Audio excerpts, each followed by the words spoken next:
Assalamualaikum warahmatullahi wabarakatuh. Bapak-bapak, ibu-ibu yang dirahmati Allah Subhanahu wa Ta'ala, disebutkan dalam salah satu ayat di dalam Al-Quran, surat Ali Imran ayat 97, A'udzu billahi minasyaitonir rajim. Bismillahirrahmanirrahim. Walillahi 'alan nasi hajjul baiti man istata'a ilaihi sabila wa man kafara fa innallaha ghaniyyun 'anil 'alamin.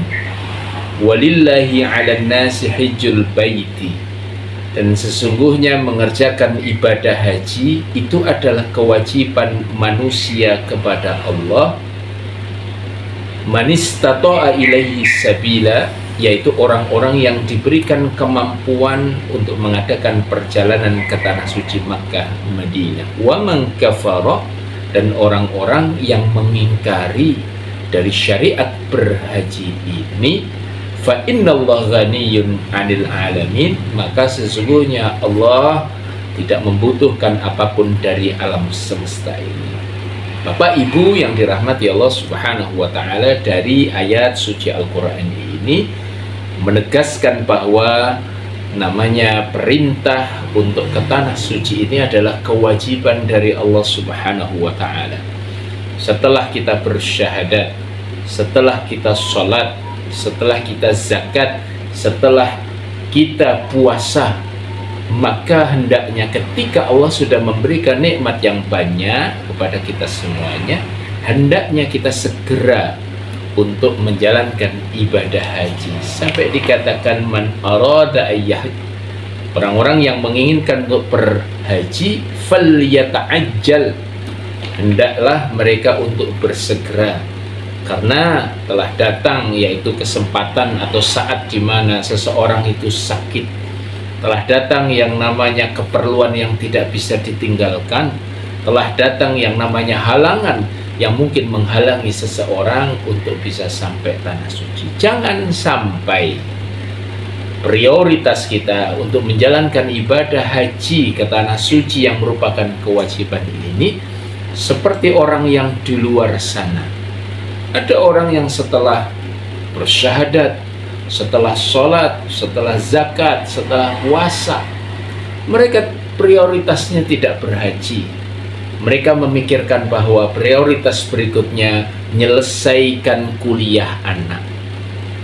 Mereka prioritas berikutnya bagaimana memberikan usaha buat anak, mendirikan perusahaan buat anak. Hati-hati, sekali lagi orang yang seperti ini, karena bahkan disebutkan di dalam sebuah hadis, orang-orang yang tidak adanya yang namanya hal yang menghalangi, dari pemimpin yang menghalangi, dari hajat yang menghalangi, atau sakit yang menghalangi dan belum berangkat haji, maka disebutkan hendaknya memilih untuk meninggal dalam keadaan Nasrani atau dalam keadaan Majusi. Na'udzubillah summa na'udzubillah.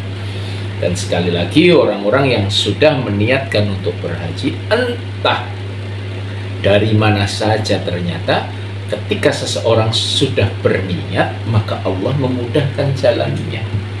Banyak sekali cerita. Setiap orang yang berangkat haji, sedangkan yang berangkat umroh, yang sampai ke tanah suci, bahkan sering kali kita mendengar cerita-cerita betapa keajaiban-keajaiban itu telah terjadi ketika seseorang sudah meniatkan diri untuk berhaji ataupun berumrah. Baru niat saja, iya saya kepingin, baru yang namanya kepikiran saja ketika melihat orang pulang haji, orang pulang umroh, kemudian mengatakan, "Neng, doakan aku ya supaya aku bisa sampai ke sana." Sebenarnya proses "Neng, doakan aku ya" ini sudah keterbukaan di dalam hatinya. Dan akhirnya orang-orang yang seperti ini, seringkali kami mendengarkan ceritanya, betapa mereka akhirnya dimudahkan jalannya, entah dari jalan apapun. Tiba-tiba yang namanya sawahnya payu, akhirnya menjadi haji wahyu. Tiba-tiba diberangkatkan atas biaya dinas Haji Abidin. Tiba-tiba diberangkatkan, yaitu karena diberangkatkan banyak orang seperti saya ini. Saya kalau berangkat umroh tiap tahun 3 kali seperti ini kurang lebih, itu karena diberangkatkan orang sokeh. Umrohnya umroh sokeh, sokongane wong akeh. Artinya apa? Banyak sekali cerita. Ternyata ke tanah suci itu modalnya hanya sebuah keinginan. Kemarin, tahun yang kemarin, kami membersamai beberapa rombongan, dan salah satunya saya tanya bagaimana ceritanya bisa sampai ke tanah suci, dan dia bercerita, saya ini dapat undian dari warung kopi loh, Tat.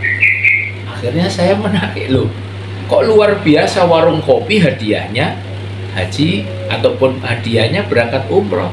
Warung kopinya seperti apa? Iyalah, wong warung kopinya cabangnya itu sampai puluhan. Oh gitu ya. Akhirnya saya telusuri lagi. Sebut saja namanya. Oke Pak, saya coba tanya. Saya katakan begini langsung, nggak mungkin yang namanya jenengan langsung dapat hadiah dari warung kopi itu. Maksudnya Ustadz gimana? Akhirnya saya katakan, apakah jenengan bertahun-tahun sebelumnya jenengan selalu berdoa dan ingin sampai di tanah suci? Ternyata dia mengatakan, betul. Sudah lama setiap sebelum subuh saya itu memanjatkan kapan saya bisa sampai ke Mekah. Dan tiba-tiba saya ini diberi yang namanya undian, dan ternyata undian itu saya yang dapatkan untuk ke tanah. Apa artinya? Setelah orang itu pengen, maka dilanjutkan dengan berdoa. Dia selalu berdoa, memohon kepada Allah. Dulu doa yang pernah saya amalkan ketika seseorang ustadz memberikan amalan ini, saya selalu berdoa, Allahumma sahilna ziyarata Makkah wal Madinah. Ya Allah, mudahkan aku untuk berziarah Makkah Madinah. Akhirnya setiap sholat kita baca, ketika tahajud kita baca, ketika sedang sujud dibaca. Ternyata tidak lama setelah itu ada jalan saja, tiba-tiba waktu itu yang ada yang menanyakan, lu Mas Ruman pengen ke tanah suci toh?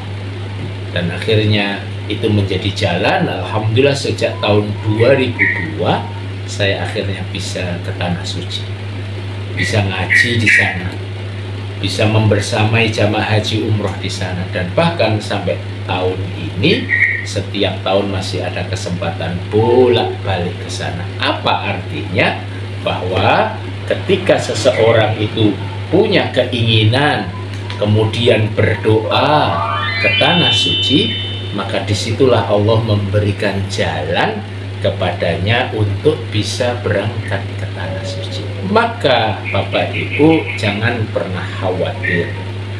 Walaupun kita tidak punya uang, walaupun kita tidak punya yang namanya tabungan, tetapi kalau kita punya keinginan saja, rasa kepingin saja, kemudian kita senang ketika melihat orang lain berangkat, orang pulang dari tanah suci, kemudian kita minta tolong doakan ya sampai di sana, tolong doakan ya